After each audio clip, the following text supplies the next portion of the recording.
काशीपुर के एक छोटे से गांव में, जहां गंगा की लहरें किनारों से टकराती थीं, एक नौजवान रहता था जिसका नाम था रघुवर। रघुवर को पहली नजर में ही एक हसीना से मोहब्बत हो गई थी जिसका नाम था श्यामा।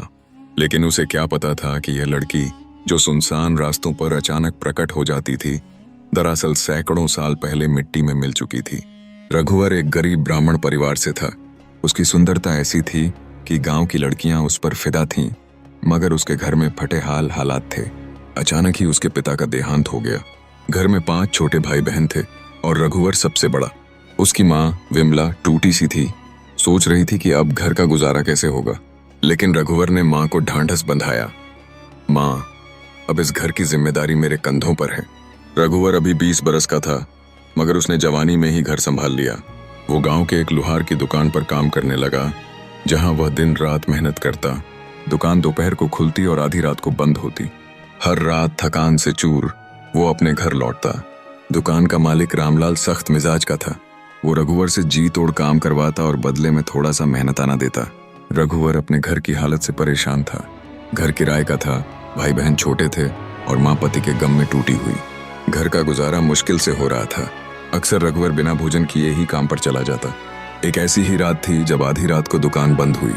रघुवर ने मालिक से कुछ उधार पैसे मांगे, क्योंकि घर में अनाज खत्म हो चुका था, मगर रामलाल ने साफ इनकार कर दिया।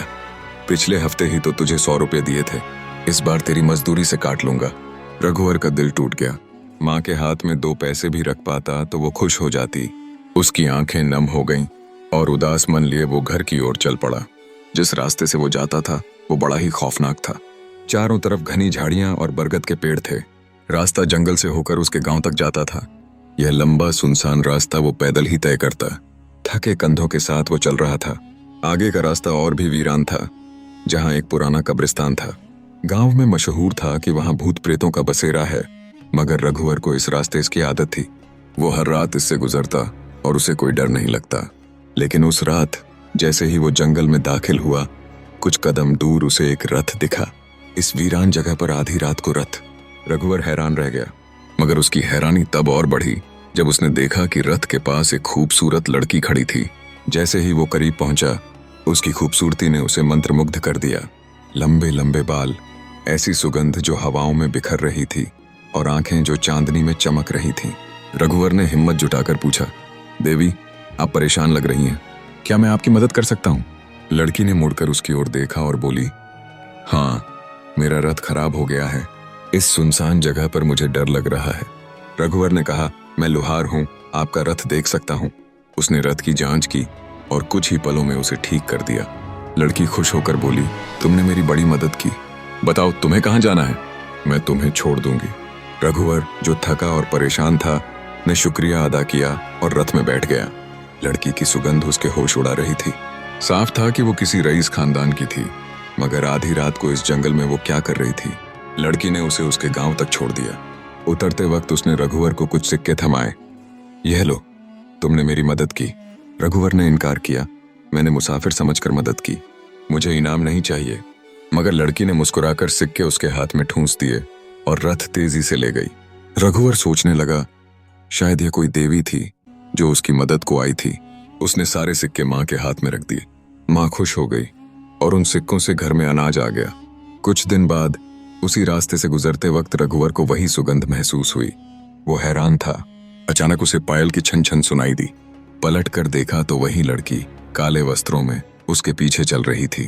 वो मुस्कुराकर बोली, मैं तुम्हारा इंतजार कर रही थी। रघुवर हैरान था। लड़की ने कहा, तुम मुझे बहुत अच्छे लगे, क्या तुम मुझसे दोस्ती करोगे? मैं बहुत अकेली हूँ। रघुवर ने हामी भर दी। लड़की बोली, चलो मैं तुम्हें नदी के पास ले चलूं। रघुवर उसका एहसान याद करके मना न कर सका। नदी के किनारे चांदनी में लड़की ने बताया, मेरा नाम श्यामा है, मैं इस जंगल में अकेली रहती हूँ। कई साल पहले मैंने अपना परिवार छोड़ दिया। रघुवर हैरान था कि कोई इस जंगल में कैसे रह सकता है। श्यामा ने मुस्कुराकर कहा, मुझे यहाँ सुकून मिलता है, मेरा घर पास ही है। देर तक वो बातें करती रही। रघुवर को घर की चिंता थी, सो उसने विदा मांगी।